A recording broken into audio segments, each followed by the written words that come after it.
Hello students, ये question है हमारे पास अल्टरनेटिंग करंट का और ये क्वेश्चन है एलआर सर्किट से। ये इंडक्टर लगा हुआ है और इसके साथ में एक रेजिस्टेंस है। ये क्वेश्चन हमको भेजा है सुमित ने और सुमित का जो क्वेश्चन है वो उसने व्हाट्सएप किया था। तो क्वेश्चन में जो क्वालिटी है पिक्चर की वो उतनी अच्छी नहीं है, तो हो सकता है कि आपको उतना क्लियर दिखाई ना दे, लेकिन मैं आपको बता दूंगा कि इसमें लिखा हुआ क्या है। ठीक है, तो क्वेश्चन ये है, in a series LR circuit connected to an alternating voltage source it is observe that at the instant voltage across source is maximum. यानी कि एक तो इस चीज़ पर आपको ध्यान रखना है कि the instant voltage across the source is maximum, यानी सोर्स वोल्टेज मैक्सिमम है तब की ये बात है। Voltage across inductor is 3 volt, यानी जब सोर्स का वोल्टेज मैक्सिमम है तब इंडक्टर का वोल्टेज 3 वोल्ट है। Voltage across resistance is 4 volt और रेजिस्टेंस के अक्रॉस पोटेंशियल डिफरेंस कितना है, 4 वोल्ट के बराबर है। इफ़ रेजिस्टेंस इज 2 ओम, तो जो रेजिस्टेंस लगा हुआ है यहाँ पर, इस रेजिस्टेंस की वैल्यू अगर 2 ओम है, what is the reactance of the inductor. Reactance किस में निकालनी है हमको, रिएक्टेंस निकालना है ओम में, यानी हमको एक्सएल की वैल्यू चाहिए है, इसलिए हमें ओमेगा की रिक्वायरमेंट नहीं है, हमको ओमेगा एल ही निकालना है। तो XL equal to omega L हमें कैलकुलेट करना है। ठीक है, तो ये जो नॉर्मल सा दिखने वाला क्वेश्चन है ना, एक्चुअली ये थोड़ा बढ़िया क्वालिटी का क्वेश्चन है और इसका लेवल अच्छा इसलिए कहा जाएगा, किस कंडीशन की वजह से ये क्वेश्चन अच्छा हो गया है। वो कंडीशन ये है, जो ये वाली लाइन है ना, eight the instant voltage across the source is maximum, तो जिस इंस्टेंट पर सोर्स का वोल्टेज मैक्सिमम है उस इंस्टेंट पर ये वोल्टेज की वैल्यू दी हुई है। तब हमको बताना है कि इंडक्टर का रिएक्टेंस कितना है। ठीक है, तो ये चीज़ आप ध्यान में रखेंगे। अब हम प्रोसीड करते हैं कि इसमें क्वेश्चन में गिवन क्या क्या है। तो जो गिवन चीज़ें हैं क्वेश्चन में वो ये है, voltage across source is maximum. एक तो हमको ये ध्यान रखना है कि सोर्स के अक्रॉस जो वोल्टेज है वो कैसा है, मैक्सिमम है। Voltage across the source is maximum. दूसरी जो चीज़ इसमें क्वेश्चन में हमको गिवन है वो ये है कि voltage across the inductor is 3 volt. तो इंडक्टर के अक्रॉस वोल्टेज गिवन है 3 वोल्ट और ये 3 वोल्ट वोल्टेज कब है, जबकि सोर्स का वोल्टेज मैक्सिमम है। मैं बार बार इस पर जोर क्यों दे रहा हूँ, क्योंकि सारा का सारा जो क्वेश्चन है वो इस वाली कंडीशन को यूज़ करने पर ही करेक्ट आंसर आएगा इसका। Voltage across resistance is 4 volt, voltage of resistance is 2 ओम।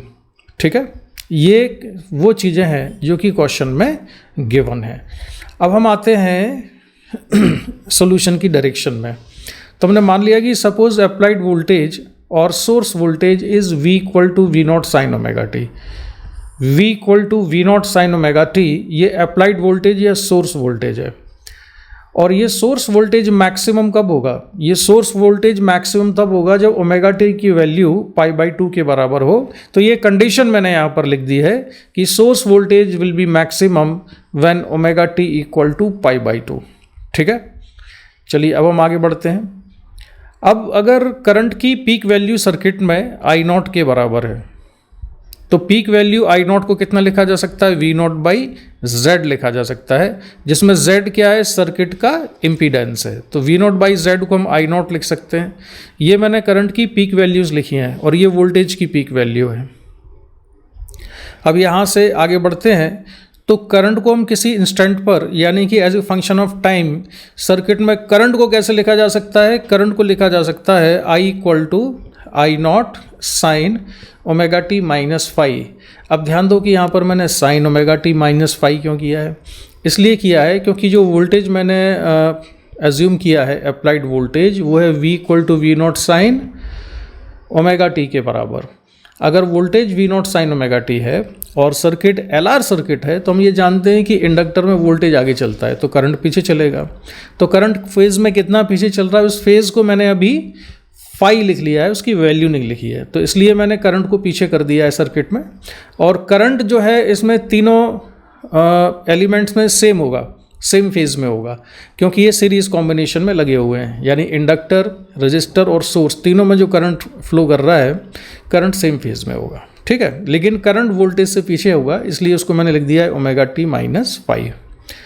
और I0 की वैल्यू यहाँ पर मैं रख देता हूँ। तो I0 की वैल्यू क्या है, V0/Z।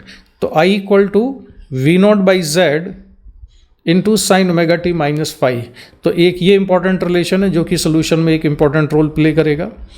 इसके बाद हम लिखते हैं कि इंडक्टर के अक्रॉस वोल्टेज कितना होगा। तो इंडक्टर के अक्रॉस वोल्टेज हमने मान लिया कि वी एल के बराबर है, तो सिंपल ओम्स लॉ से वी एल इक्वल टू कितना होगा, आई इंटू एक्स एल के बराबर। और आई की जो वैल्यू है, आई की वैल्यू, एक्स एल तो जो था मैंने एज इट इज़ रहने दिया, आई की वैल्यू यहाँ से निकाल के रखी है वी नॉट बाई जेड, तो ये वी नॉट बाई जेड आ गया sine omega T minus phi. लेकिन अब एक बहुत ही इंपॉर्टेंट चीज़ जिसको कि मैंने यहाँ पर लिख दिया है, जब आप इंडक्टर के अक्रॉस वोल्टेज लिखेंगे तो आप लिखेंगे sine omega T minus phi plus pi by two और लिखेंगे, क्योंकि अब हम वोल्टेज किसके अक्रॉस लिख रहे हैं, केवल इंडक्टर के अक्रॉस। केवल इंडक्टर में जो वोल्टेज होता है वो करंट से पाई बाई टू फेज में आगे चलता है। तो मैंने इसके करंट के फेज में क्या ऐड कर दिया है, पाई बाई टू का फेज ऐड किया है, जिससे कि इंडक्टर के अक्रॉस वोल्टेज का सही फेज आ जाए। ठीक है, तो अब ये जो वी एल लिखा हुआ है ये as a function of time है। ठीक है, तो किसी भी टाइम टी पर, आर्बिट्ररी टाइम टी पर, किसी भी इंस्टेंट पर वोल्टेज वी एल कितना होगा, V naught X L upon Z into cos omega T minus phi. ये ऊपर वाली टर्म से यहाँ पर आ गया। इसके अलावा अगर हम ये जो sign omega T plus pi by to है, तो साइन 90 प्लस थीटा को लिखा जा सकता है कॉस थीटा के बराबर। तो यहाँ हमने लिख दिया cos omega T minus phi. ठीक है, और इससे अब हम आगे बढ़ते हैं। अभी तो अभी आप जो देख रहे थे वैल्यू वी एल की, ये किसी भी इंस्टेंट पर थी, लेकिन हमको इंडक्टर के अक्रॉस वोल्टेज तब चाहिए according to requirement of the question जबकि सोर्स वोल्टेज मैक्सिमम है। और सोर्स वोल्टेज कब मैक्सिमम है, सोर्स वोल्टेज मैक्सिमम है जबकि ओमेगा टी की वैल्यू कितनी है, पाई बाई टू के बराबर। ये मैंने लिखा हुआ था पहले। तो value of V L when source voltage is maximum, तो V L equal to V naught X L upon Z, और ओमेगा टी को कितना लिखा मैंने, पाई बाई टू, तो cos pi by two minus phi. इस वाली इक्वेशन से मैं यहाँ पर पहुँचा हूँ। ठीक है, यहाँ पर सॉरी ये वाली नहीं, इस वाली इक्वेशन से पहुँचा हूँ। ये वी एल की वैल्यू थी, तो वी एल इक्वल टू इतना आ गया और कॉस पाई बाई टू रख दिया। अब ये बनता है cos 90 minus phi, cos 90 minus phi हो जाएगा साइन फाई।